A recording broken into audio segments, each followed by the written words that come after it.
Loud, Catherine. I was just asking about the refuge. I understand that there are 5. Can we listen? Catherine's got a question. 5 vows, yes. Refuge is one thing, vows is a second thing. They're separate things. Okay. If you, that you don't have to take vows, but if you do decide to take Yes. one or more vows, Yes. one has to be not killing. So you've heard that. That's what I heard. I'm not sure if that's true. Somebody in the group here told you that. Was it an authoritative source or was that something, an opinion? It was one of the... Can somebody who said that please put their hand up and tell me where you heard that information? I've heard that. Who was it? So where did you hear that, Donna? Who told you that? Actually, I thought I heard it from you. Okay, not at all. No? Completely wrong. Okay. But somehow... Mistake. So it's a mistake. So this is good. This is really good to check. It's important who your source is and what her source was. So now we've established, and then she mistakenly thought I said it. So this is really, I find this so fascinating. It's not criticizing at all, but it shows how, but I know, and I try to say the things that I know as well as possible. And I know I talk fast, but even when I talk slowly, I always know too that our words can be misinterpreted. And this is really quite heavy, you know, and it's not blaming anybody. It's not blaming anyone. So it's a really good you asked that question.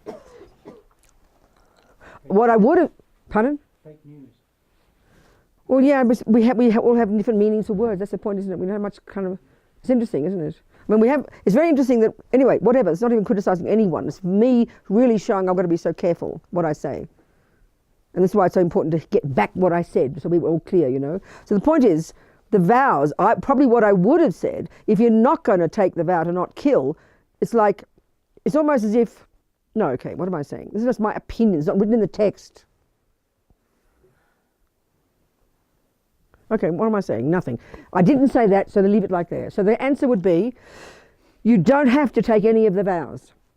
You can take one vow if you like. But what I might have said was, if you're not able to feel that you could take the vow not to kill, then I wonder why you'd be a Buddhist.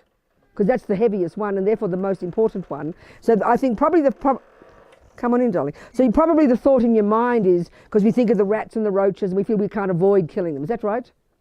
Well, yeah, the mosquitoes and sandflies. And the mosquitoes and things, yeah, exactly. No, that's not so bad. So then, okay, no, this is a really good point. Thank you for bringing it up. So this thinking, what the thinking has to be, and this is what takes time. And forget compassion, not even talking compassion yet. This is where the thinking about karma, that everything we think and do and say programs us, brings results to us. Do you understand that point? So then if we try and think of killing, and we think of a sandfly as a sentient being, do you think a sandfly is a sentient being? And it's probably got feelings, you think? Would experience hurt maybe? What do you think? I don't think so. You don't think so? See, that's the point. The Buddha would say it was your mother in a past life. It's been a human countless times. It's got a mind. Due to its karma, it's born as a sandfly. It has a consciousness, so it will experience things. Like if you hurt a fly, I think it'll kind of try and get away. So then that indicates. I mean, so then if you think of it, think of it as a sentient being of some kind or other. But the point is here, forget even about compassion. That's not the point. If we take as a view that it is a sentient being that's got a consciousness, then when we look at our mind and we see what is the motivation for killing it, it's because we have aversion to it, because it hurts us, isn't it? It hurts us. Mosquitoes especially, they is sucking my blood, my precious drop of blood, isn't it? So we have this aversion, this kind of panic attack. How dare the mosquito take my precious blood? So we can clearly see that it was a moment of anger, aversion, and then we want to annihilate it. Now, if we think of that as an attitude, as a view, as a thing in my mind, it's not a very healthy mind, is it? Would you agree with that? Would you agree with that? Yes. So then, okay, then if you think even at that level, would you want to pollute your mind with anger? Would you want to pollute your mind with a tendency to want to kill something? Surely you'd say no. Forget karma, forget reincarnation. I don't forget karma, but forget reincarnation or anything. Forget that. Then it seems logical that you wouldn't want to have that attitude. You wouldn't want to program your mind with aversion. That's really the most basic level of it. And I think even without thinking of reincarnation, just this life, who would want that if we think that through? Do you understand? So that would be a powerful motivation to then have the thought, I don't want to pollute my mind with aversion. I don't want to develop a habit to kill sentient beings. I don't want that habit. So that alone would be a very powerful motivation to see the benefit of having the wish, the vow in your mind, the thought, the courageous attitude, I don't want to kill any living being. So then and the point about the vows, this is where we've got to think about it, and I think it's logical. Once we really see the benefit of something, to you here, then you will find the way to accomplish it. You will find the way to, even when the mosquitoes come, you will find the way to avoid being angry and wanting to harm it. Because we're very intelligent people and we're very creative. Now, if you said to me, you've got a house full of white ants, that's more difficult. Do you understand? Because your house is collapsing under you. You got to, but I still think, if we really think it through, and the point about karma is not about compassion yet, it's for our own benefit. So, and even forget reincarnation. I think that's logical. So if once you decide you don't want to do that, you don't want to do that to yourself, then that will be your motivation, and then that'll be the goal you will have, and that'll then determine that you will do everything you can to prevent it. And that's the point. It doesn't mean that you won't end up killing things by accident, but once you have that view, it determines your actions, and that's what's so amazing and so marvelous. That's the benefit of a commitment to yourself, a vow to yourself. Do you understand? And then what's interesting, if we have confidence in this whole process, that, okay, this is more about karma now. I didn't say all this part, and I'll say some more here. Okay. So that's the main one. First of all, when you know the benefit to yourself, like if you know that if you eat sugar, it will cause you sickness, no one needs to prove to you that that's a really important thing, and you will do everything in your power not to eat sugar, wouldn't you? Once you know that, it's exactly the same here, the same attitude. It's you will be the one who suffers. Forget the sandfly's feelings, Then that's the first point. Then you know that you wouldn't want to do that to yourself. So then if you take the vow, the Buddhist view is, as I've been saying, that becomes really deep in your mind and it governs your behavior. It's like they're watching you like a hawk. It's supporting you. So every time you see the sandfly, every time you think of the mosquito, you feel, I don't want to kill it. And this is a stupendous view to have. It's an incredible thing to imagine that you're trying to develop the wish not to harm others. It's a pretty amazing view on this planet. And that will guide you, and not to be afraid of it, So then this is the interesting point about karma also. These 4 steps, the 4 R's, or your wonderful methods you people have of making, of whatever you thought they are, the glems or whatever yours was. I find that so fascinating. It's amazing. I can't get over it. What was yours? Mine is good minds make suffer. I just love it. I can't believe these funny, wonderful minds. It's amazing.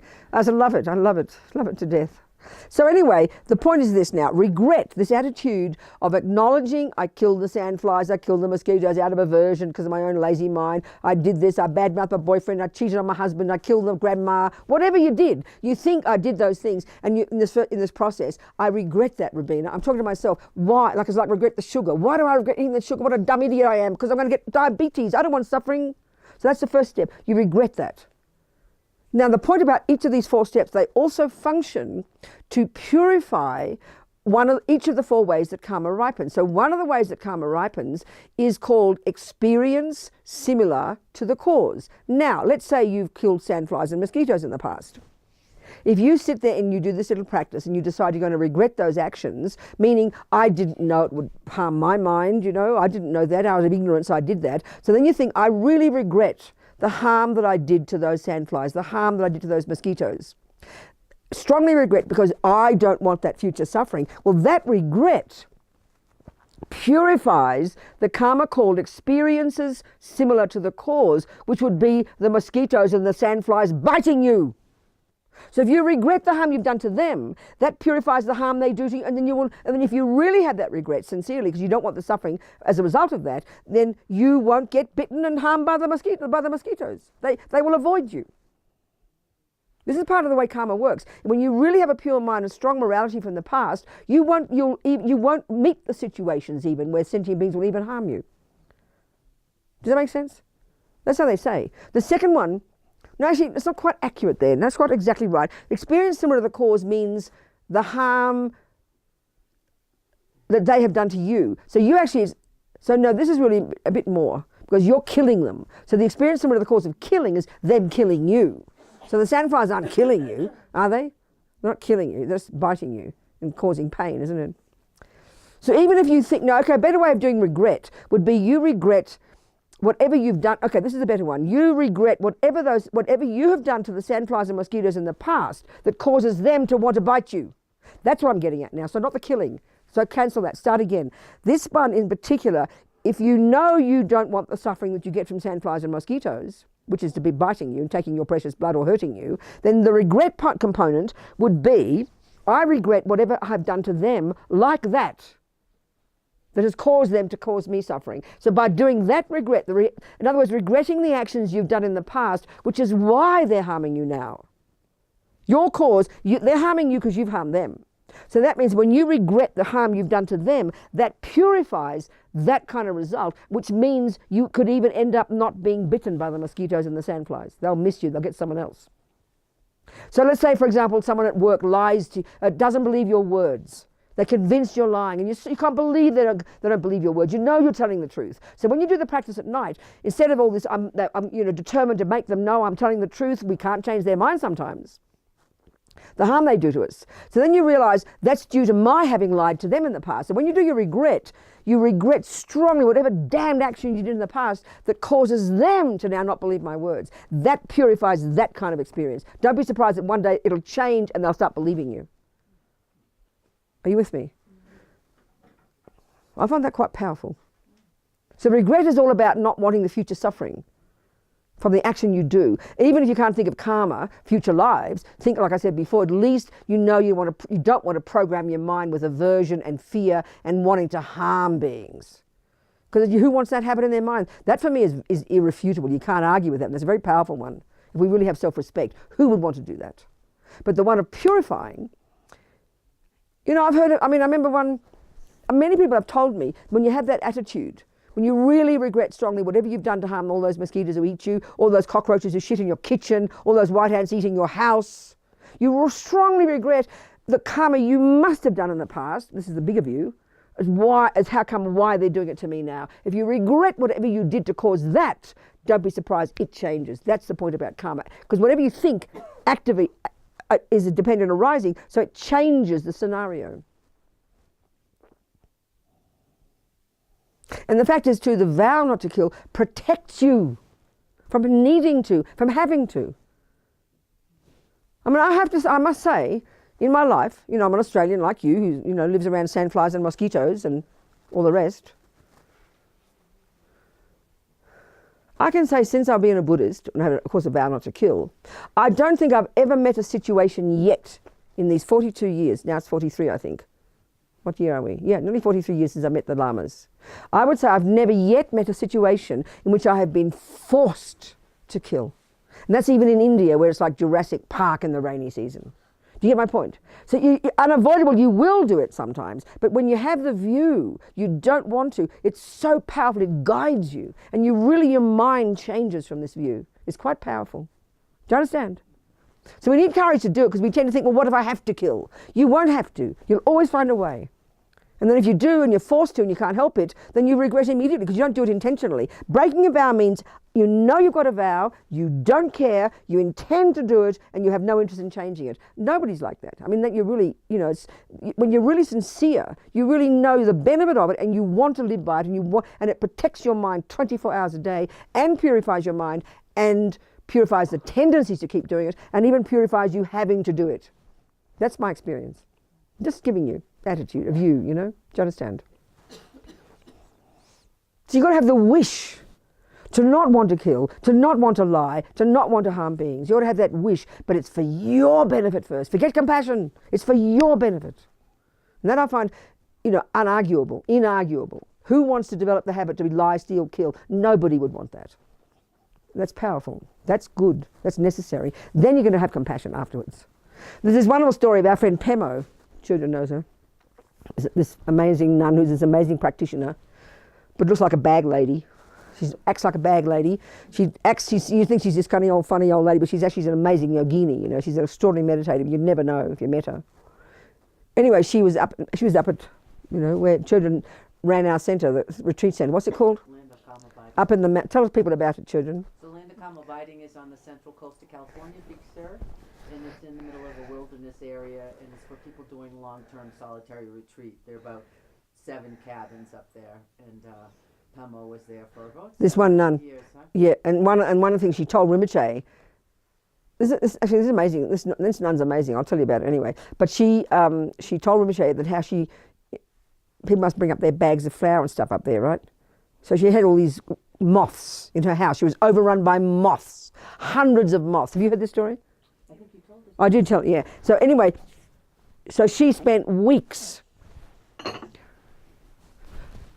and releasing the moths. Weeks, one moth at a time. That's because people have to bring in all the bulk food. And so- in the wintertime, the road gets washed out. The people that are there like bring in all their rice and their grains for like 6 months out of the year. So it was full of moths. I think some of her grains. yeah, one moth at a time for weeks on end, releasing every single one. Rinpoche was so moved by it, you know. That's amazing. That's amazing. Compassion. Anyway, where were we with death? So anyway, that's the answer. So that's, yeah. I think the vows you've got to really think about the meaning of it and the advantage of it to yourself, not feel like some restriction. And this is an interesting point too. I like to say it this way. We know perfectly well, let's say if you write down all the vows and all the commitments that you have agreed to just to drive a car, Catherine.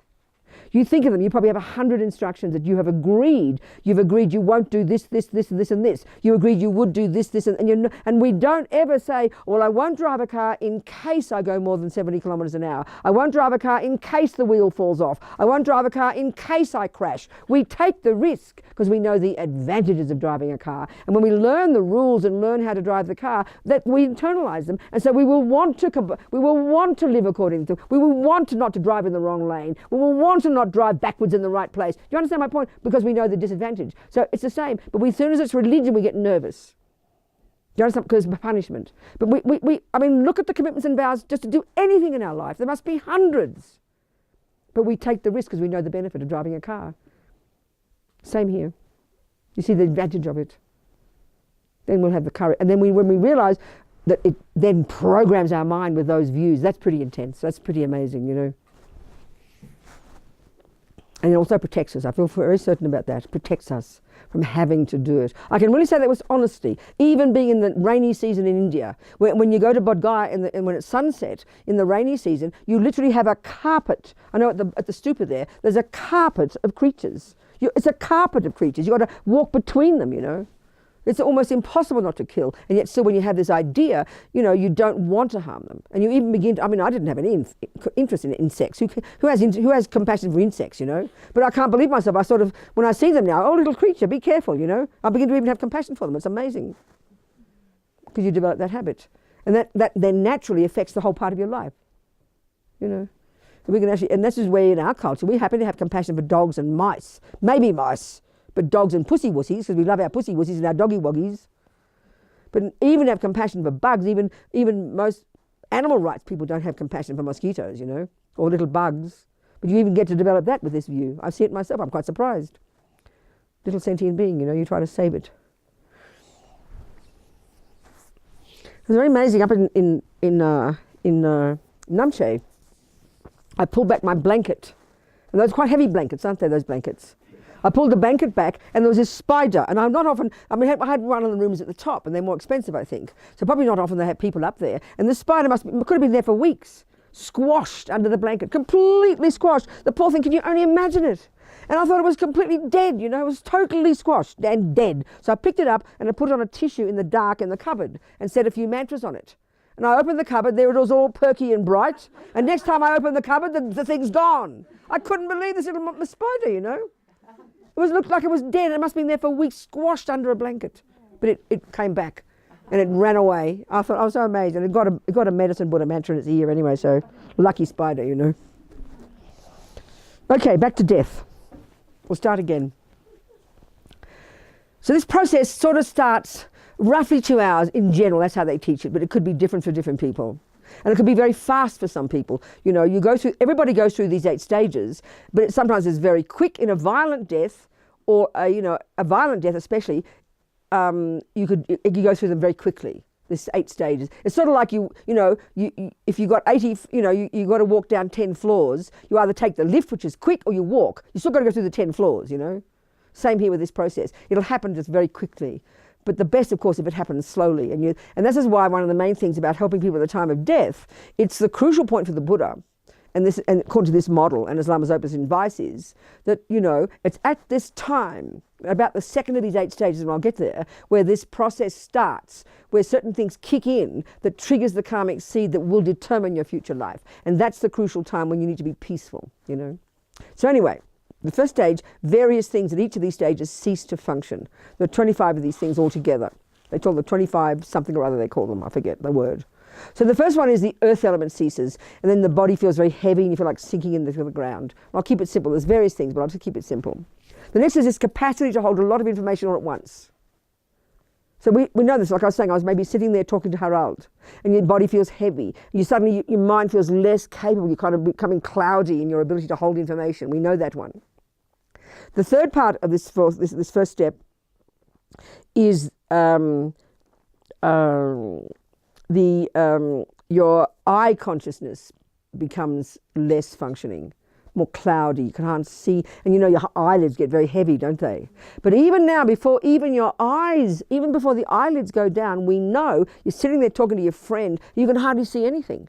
You're struggling to stay awake. You're still sitting upright, We have this experience because the elements are ceasing to become, the earth element ceasing, the eye consciousness is ceasing, this capacity to hold a lot of information is ceasing. And then there's this each of these stages is known in terms of a certain kind of subtle vision they talk about that occurs at each of these stages, which when we do it as a meditation, you practice imagining these stages so you can become familiar with it, because when you're actually in the death process, you might even be able to recognize the stages. Well, the great yogis can know these stages because in their meditation, they can go through these stages themselves. So this first one is called the vision of a mirage. So basically this is the interplay of earth and water, isn't it? So this is what's happening, is the earth element ceasing kind of causes the water element, the next one, to be more prevalent. So this next stage, there's other things that occur there, but I'll keep it simple. The next stage, your water element ceases to function. Your liquids begin to dry up in your body. Your ear consciousness goes, and this is really a common experience. You're sitting there talking to Harald, and you missed the last 15 seconds of what he said. You didn't hear it. You're still sitting upright with your eyes open, because these parts of us are ceasing to function. Ear consciousness goes, water element ceases, and the capacity to distinguish between pleasure, pain, and difference. Usually when we're wide awake, we have a vivid distinction between pleasure and pain, for example, But here, they're kind of merging. Who cares, pleasure or pain, when you're starting to go to sleep, I always think of this when I'm on aeroplanes. I'm on lots of aeroplanes every year, about 80 aeroplanes a year. And I like my dinner. Depends on where airlines you are. Americans don't give you any decent dinner, but Australians even give you a meal between and a 1-hour flight. You get a real nice meal even, so I like my dinner. Especially have long flights where they serve you gorgeous dinners. And I'm all excited about getting my dinner. But then I get tired. Who cares about dinner anymore? All I want to do is go to sleep, The difference, the wish, the pleasure of pain, who cares, Something like that. So then the vision here is like a subtle vision of what they call it's interplay of water and the next one, which is fire. And they talk about like smoky. It seems to be more like steamy, but they say it's like smoky. Vision of smoke, they say. Then this moves now to the next level. Now you're I forget all these things. Which one? I know. So the heat in your body begins to cease, and the heat also, interestingly, by about this point now, this is the second and third stages. By about this point, when you've still got your wits about you to some degree, this is when relating to another whole process, which is the 12 links of dependent arising, a teaching of the Buddha about the whole way we create lifetimes and lifetimes, countless series of lifetimes, almost every second of the day. It's a very kind of interesting, fascinating process called the 12 links of dependent arising. But Lama Zopa in here, there's a chapter in his book about how they have a particular function at the time of death. So in particular here, and this is a crucial one, the 8th and the 9th of these links, they're called craving and grasping, which is just extra levels of attachment, which are functioning every second of the day.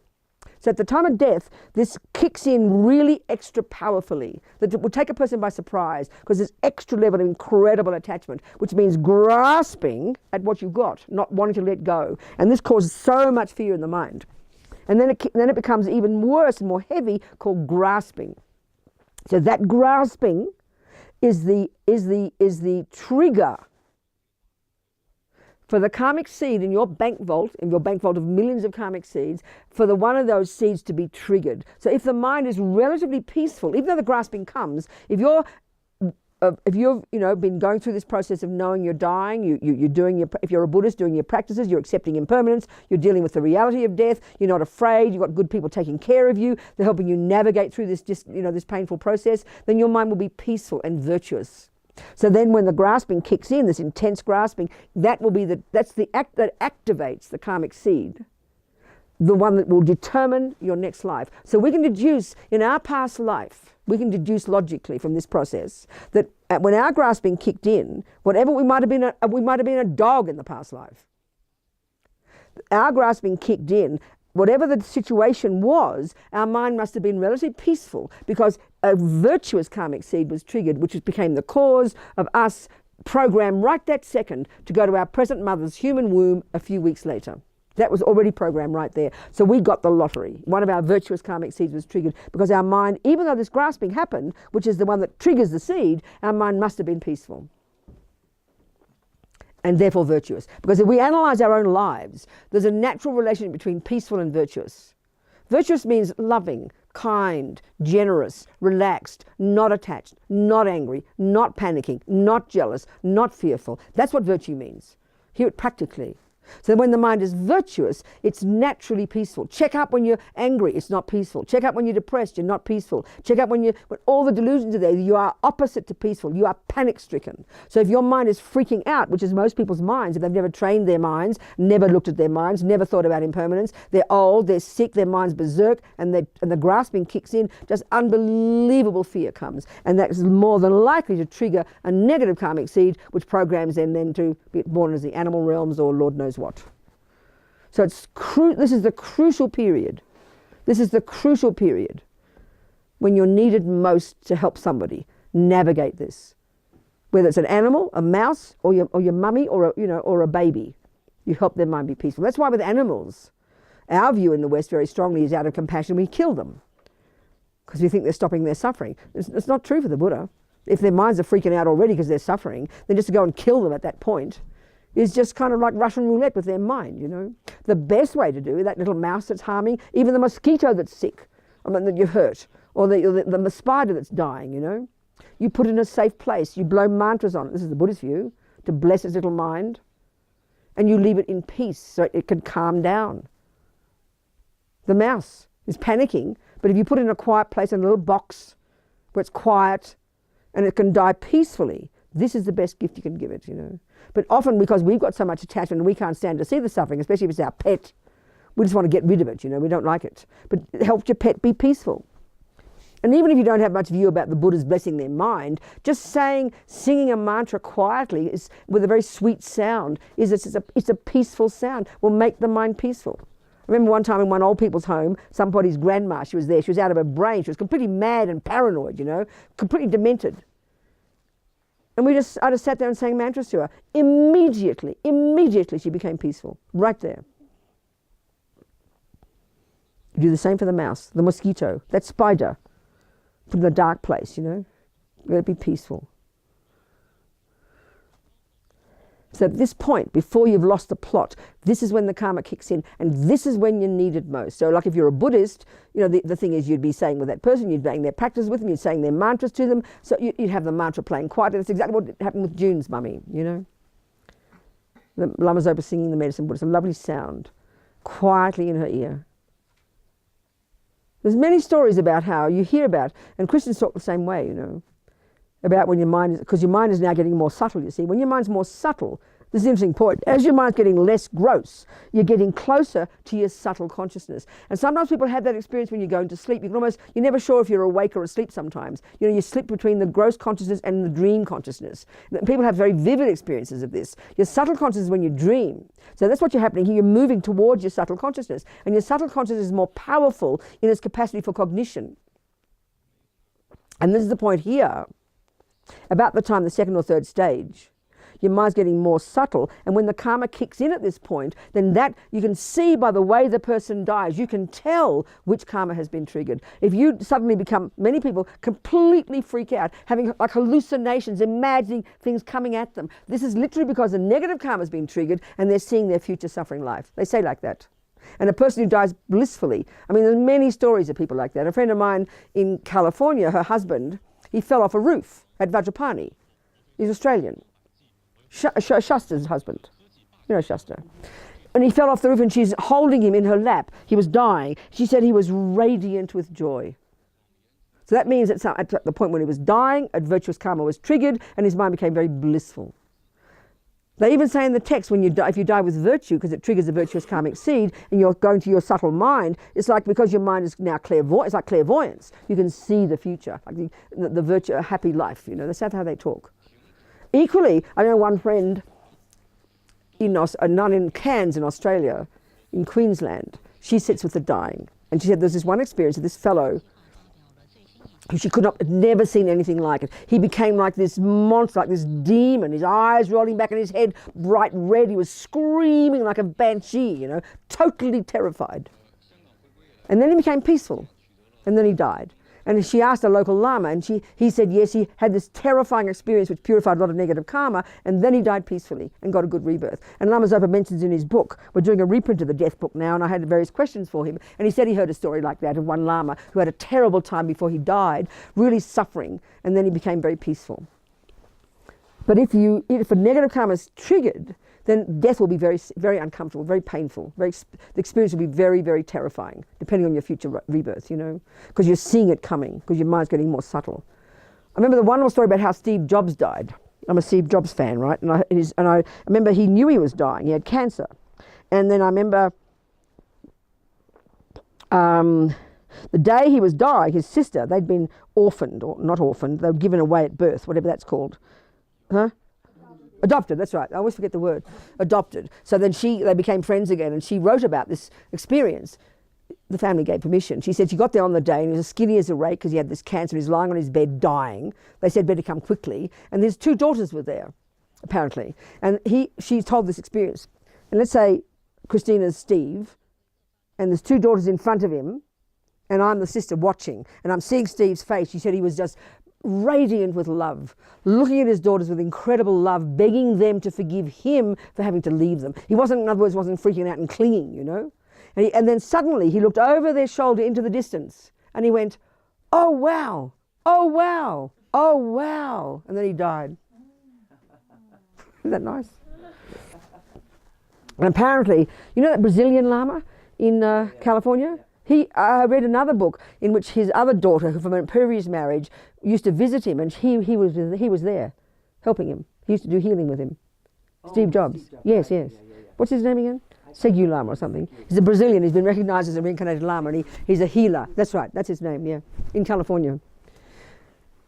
So anyway, third stage, your fire element ceases, the heat in your body, and this is the thing too, by this point when the heat is going, already the karma has been programmed, you've already got the trigger, your karma has been triggered, your karmic seed has been triggered, the one that will produce your next life, then that determines the way the heat leaves the body. So if your heat leaves your feet first, that's a good sign. Means your heat's got, because the heat gradually leaves either the head first or the feet first, and then everything ends up at the heart chakra. Everything's gathering at the heart chakra, all the energies. So if your feet get cold first, that's a good sign. It means you're going to get a good rebirth. It's an indication. But if your heat leaves through the head first, you're in trouble. I don't know what you can do, like put a hot water bottle on their head or something. I don't know. I don't think there's much you can do. So anyway, the next stage is, at this point, the wisdom that ceases is even the capacity to distinguish between friends, enemies, and strangers. So maybe you have your beloved on the left and your evil old ugly uncle on the right. You can't tell the difference. You've lost the plot, you know. And then the vision there is a vision of sparks, which is the interplay of fire and air. So in the fourth stage, even the capacity to know who you are is gone. Lost. You know, when we wake up in the morning, your whole life floods back to you, doesn't it? You remember all who you are, where you fit, this elaborate story we have of who we are and where you fit on the planet, isn't it? Our life and what we like and don't like and all the things. But that's gone. You have no idea. You hear words, you can't have a meaning. You don't even know who you are or what anything. That's gone completely. You've lost the plot by now. Your tactile consciousness ceases and your tongue consciousness ceases. And your tongue, this is what people in the medical profession say, it turns very short and blue at the root. And I always quote this, Geshe Rabchen, one of my lamas, one of Lama Zopa Lama Yeshe's gurus, as he said, that tongue that had spent its life gossiping is now useless, you know. And then the breath doesn't come back. You're finished. And now that's the fourth stage. Your gross consciousness has ceased, your sensory consciousness has ceased, but you're not dead yet. That's the thing. This is a big interesting point. You're not dead yet. That's equivalent to going to sleep. And obviously it's more radical because you stop breathing altogether. It's exactly the same process though. So now you've got your subtle consciousness, and as we know, you don't always remember your dreams, but your mind basically goes through those goes through the reverse process of the 8 stages, and you wake up in a dream state, which is your subtle consciousness, called your subtle consciousness. And here the same thing. When you're dead, your subtle consciousness is now still there. And your gross level has ceased, but your mind, and it can stay there for up to 3 days. That's why very traditionally among Tibetan Buddhists, you don't touch the body for 3 days. That's the best scenario. So this gets difficult in our culture because, even people who work in the hospice movement, Yeshe Kado, our friend who did run for years Karuna Hospice in Brisbane, it's like 35 years it's been existing, doing palliative care. And she said even among most people she knows, even though they're the palliative care, they die, people die now in institutions, don't die at home, which used to be more common. So you can't have the luxury to have 3 days in a hospital, So the next stage in the book, we go through the different scenarios of where you're going to die and what you do at that time. We'll go into that in a minute. So at this point, then, well, this is this point now. So if you're at home, you have the luxury of choosing to stay for 3 days. And you treat the place like a shrine room. You have practices happening. You can have people rotating in the room doing prayers and practices. That's what they do in the monasteries, But you won't touch the body. You don't touch the body. So what's going on internally, you go through these other four stages of this death process, and this is more at the subtle level. So just speaking simply, they talk about these different subtle components. What happens is the next level, the 5th stage, the white kundalini, which is predominating at the crown chakra, which is the basis of the capacity of the human body to experience pleasure. This begins to drip down the central channel and come to the heart chakra. So there it kind of covers this indestructible drop, which is what came from the mummy and daddy at the time of conception. And then there's a vision like of a white sky, vast, clear white sky, they say. Many more things happen at this point as well. All the different mental consciousnesses, which are more subtle actually, they're all linked to these different wind energies, and the whole much more elaborate process of how each of these are gradually deconstructing, ceasing to function. Then the next, and the really simple, I'm just making it simple here. The next one, the 6th stage, the red kundalini, this red subtle energy that predominates at your navel chakra, this comes up the central channel. And then there's this vision of like a red sky. This happens every time we sleep, but of course we're not conscious, so we don't notice these things. But that's why it's good to do this meditation, to train yourself to be familiar with it, because that's what happens at death anyway. And then the next stage, the 7th one, these two completely cover the subtle indestructible drop at the heart. It's about the size of a tiny bean with a red and a white halves. And these now cover that, and then there's a vision of complete dark, like a faint, it's black, dark appearance. Then the next one is when these open, and this is the 8th stage, this is the subtlest level of your consciousness. This is literally called extremely subtle consciousness, or it's known as the clear light consciousness. This is the subtlest level of our conscious being. Inextricably linked with this subtle wind energy. So basically all the gross body, and then the elements have all subsumed to the very subtle wind energy. And all the gross consciousness have gradually gone to the subtle and have come down to the very subtle. Everything is subsumed down to the very subtle consciousness. That's the subtlest level of our being. So that the mind there can stay, ordinary people, you can stay in that state unconscious, unaware for up to 3 days. So when that red and white drop open, that second is when your very subtle consciousness leaves the body. And then immediately you become now an intermediate state being. In other words, just like if you're in, this is now where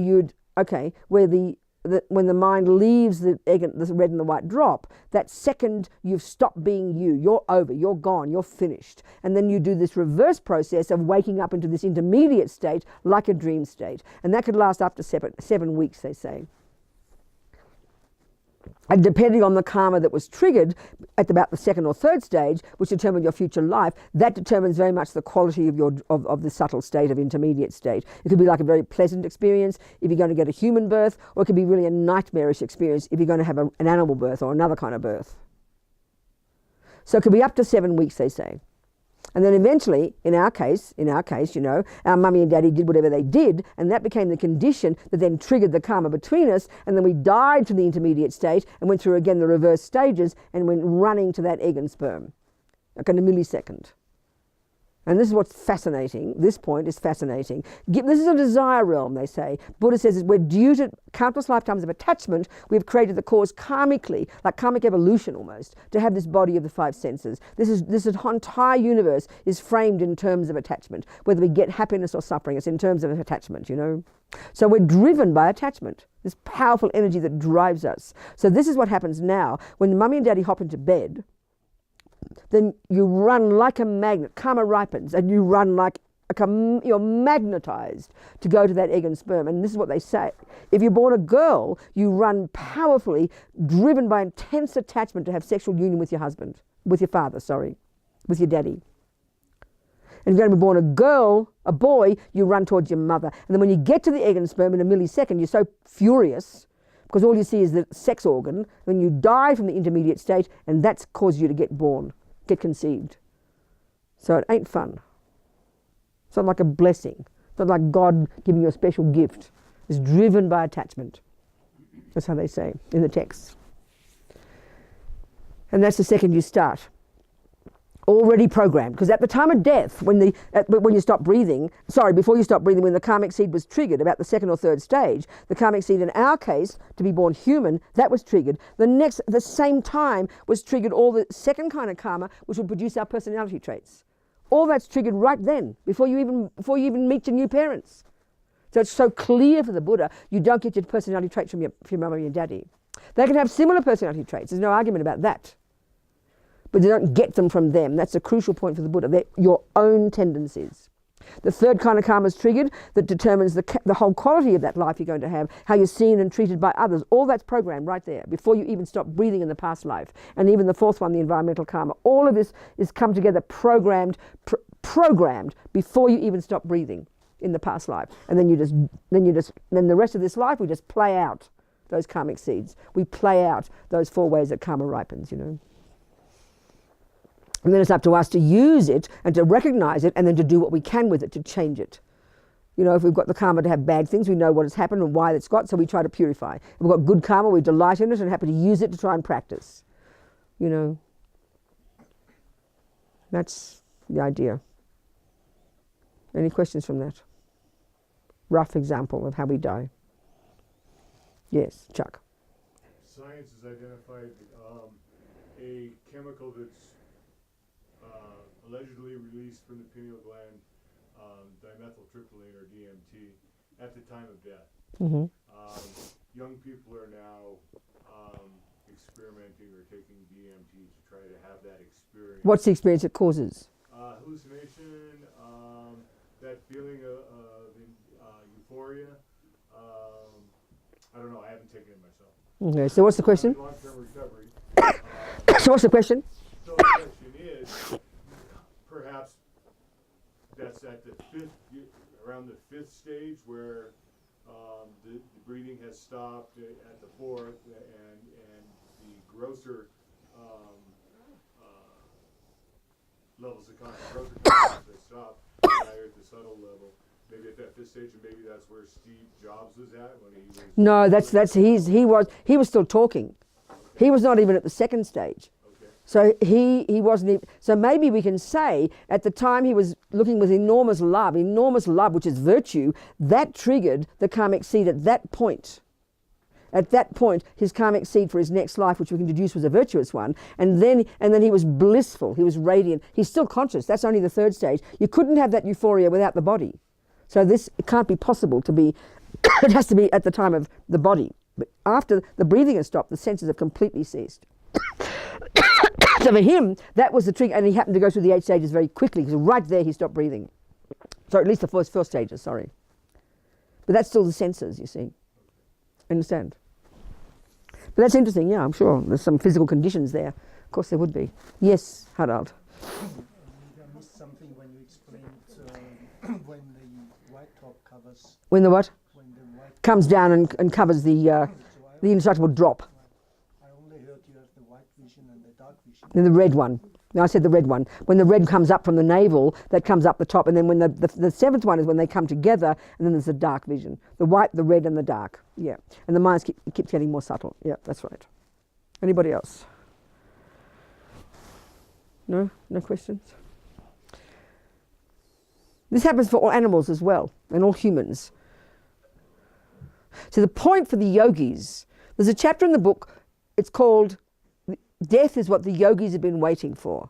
Of course, that sounds hilarious to us. What that means is that in their meditations, in all the tantric meditations that are said to be extra powerful to enable the mind to get extra subtle very quickly, more powerfully, they go through this process. They become very familiar with this process, which is technically what happens when your mind gets more subtle. So they replicate this process in their meditation. So they learn to go through these stages actually in their meditation. The mind literally gets more subtle. So but they're wanting death to happen because it's a more radical procedure. It's a much more radical, the mind becomes more powerful, more subtle, more powerfully. And why they want that, the whole purpose of this is when you get to the clear light mind, the very subtle mind, that's the most clear, most powerful, most capable level of our consciousness. And it's then, from the result of their spending their life meditating, they're waiting for that opportunity of the very subtle mind, because that they can sit on that, and with that they can stay for hours, days, weeks and months meditating on emptiness, removing all the delusions from the mind, and even becoming enlightened at that point. That's the most potent, most capable level of our mind. It's like the microscope of our mind. Even the greatest meditators in daily life can't get to that very subtle mind. At death it happens naturally. So that's what and like waiting for death, because that opportunity is what they want, to get to that very subtle level so they can get realizations and get out of samsara. It's very technical, very practical. Yes. What's the explanation? I've read that sometimes these realized masters, when they die, their body gets smaller and smaller and smaller, or sometimes upon death, if they've been in a room and then others come into the room, nothing's left but nails and hair. What's the explanation about? Yeah, I hear stories about the yogis where the body disappears. You hear some of these stories that you hear about these, these people imprisoned in Tibet, and the guards come in, all they see is a few bit of nails and hair. I don't understand that at all. I don't know how to explain it. But the other one about the body getting smaller, that would be reasonable. There's one because like one of the things that these yogis do, some of them die in meditation posture. So one example is one of, and Lama Zopa mentions in this book, one of his gurus and one of Lama Yeshe's friends called, what's his name? Geshe, can't think of his name. Anyway, he was a great meditator. And he died in meditation posture. And he stayed in his body for several days. Now I remember seeing photos of him in his meditation posture with his cloak on when he died. And he's sitting up there like this. And even by the third day, you could tell his body had distinctively shrunk. Because he's technically dead, but his subtle mind is still there and he's meditating. And so you could see his head was smaller. It looked like a bit smaller. But the one of disappearing altogether, I don't know how to explain that. I have no idea. I've heard about that. Yeah. Any other questions, people? Robina, what is the name of the book you? This death book of Lama Zopa's. There's I can tell you right now, I can give you a website where you can get it, where you can download it. Wisdom has published a particular version of it, and then the original version, which I edited, is produced by the FPMT, and you can download the PDF free. So if you want to write it down, I can tell you. It's called the Death Book? No, it's not. But if I give you the title, and I'll tell you how to get it. So you simply Google download PDF, how to help your loved ones enjoy death. That's the first part of the title, just the first part. You Google download PDF, how to help your loved ones enjoy death. Then you'll get the book. It's coming out as a paperback next year. We're just editing the revised version and giving it to Wisdom soon. They'll work on it. It'll be coming out next year as a paperback. Okay, but that's the free version right now. Okay. So how the process of death is happening when you have accident or when you It's the same. Yeah, exactly. That's a good point. So the next phase of the book, the first part of the book is background on the death process, what happens, the 12 links, all this business. The next part of the book is the next 3 parts are all the advice of what to do during the weeks and months before death. So then all these different things you have to do, all the kinds of practice you could do, the way to make it most conducive for your loved one dying. And then there's the crucial part about the actual time of death, when the breath stops, what to do, and then after the breath stops, after the mind leaves the body. So the scenarios, there are various scenarios in which you can die. If your loved one dies at home, if your loved one dies in a hospital, if your loved one dies suddenly. If your loved one dies in meditation, if your loved one wants to give their organs, this is all very interesting. These are the usual scenarios, aren't they? So you do the same things, but you've got to deal with the situation. So if you die suddenly, if you drop dead in your soup or you die in a car accident, you know, the same thing happens for the person, but it happens very quickly. And you have to have your wits about you if you're there. And this is what happens often. We freak out, you know. If you're not prepared for this, as Lama Zopa said, this is education we really need to know how to help a person when they're dying. If it's a slow death, it's easy. But if you suddenly die at home, we usually panic and we call the ambulance. But the point is, you've got to have your wits about you to know what to do to help that person's mind. If you can help them come back to life, great. But if you can't, you have to learn to know to do certain practices to help their mind. And if they're going to die, then to help them die peacefully. But the process itself is the same. It just happens very quickly. So the other one about organs is really fascinating, you know. All the lamas will say that if you give your organs, you can't wish for a better death because you're compassion. You have this wish to give your body to others. It's amazing. And dying with that compassion in your mind can only help you get a decent rebirth. But this is what's very fascinating. I read a book while I was doing this book of Lama Zopa's. I read a book by an American medical journalist called Nick Teresi, and it's called The Undead. And it's not about zombies. It's really fascinating. All his research in the States of the difficulties and confusion now about exactly when does death happen, all in relation to the business of doing organs, you know. And it's very interesting because now they're really questioning all their assumptions. So it was a very fascinating book, and he was quite cynical about the whole business, actually. It's very interesting. But the very fascinating point is this. As we all know, I didn't know this until I was editing this book. And I don't think the lamas knew. I don't think Lama Zopa knew. And when I told him, then he made comment on it, and it's in the book now. But basically, they keep you breathing, don't they? When you stop breathing, they keep you... when you stop breathing, see you later, darling. When you stop breathing, that's when we're considered to be dead. So what they do is, once you stop breathing, once the heart stops beating, they keep you breathing, don't they? They keep your heart beating because they think you're a dead person. Well, as Lama Zopa says, it's very clear. If you have the capacity to breathe, then and your heart to beat, then the mind is definitely there. And that's the point about the Buddhist one. Your subtle mind is there. In other words, if you were really dead, meaning there was no consciousness there, there's no way in the universe you could get that body to breathe. It's a piece of flesh. It's got nothing, you know. But anyway, this is the point. So then what happens is your mind is still there. But as Lama Zopa said, it's likely that you won't feel anything when they cut your organs out because you're on the operating table, you know. But there's this very interesting story that is in the book. This man mentioned that this one woman, there she is, they're keeping her breathing, keeping the heart beating. She's on the operating table, and she was the nurse that was monitoring the heartbeat. So when they got the circular saw ready to cut her from head to toe, she noticed the heartbeat went from 100 to 200 beats a minute. And they also said, I wonder what a dead person has to be worried about. Now, the explanation from the Buddhist point of view, I would suggest, is as follows. Her subtle mind is still there. Now we know, okay, he had a whole chapter on what people call out-of-body experiences on the operating table when they're having operations. You understand? And people report they saw what they did, they saw what the doctors were saying, they heard all the jokes. But of course, the medical profession generally says it's a load of rubbish. That someone told them something. It's not possible. They were unconscious. But he quoted one example of one woman who had to have such a radical procedure that basically they had to almost make her like she was dead. And from their point of view, there was no way she could be conscious. But she reported the most vivid experience. So technically you don't leave your body. You would be dead if that happened. But your subtle mind has the experience of watching things, of floating above your body, you know. So that is very common experience among many people. So the point I'm getting at here is this. In the same way that also when you're dreaming at night, you're dreaming when you're asleep, you can also, many people report the experience of being aware of what's going on around them.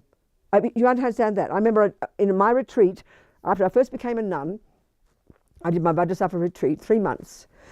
And I remember we did it at Dharamsala, and we used to have a nap. It was during the rainy season. We have, like Indian styles, we have a nap after lunch.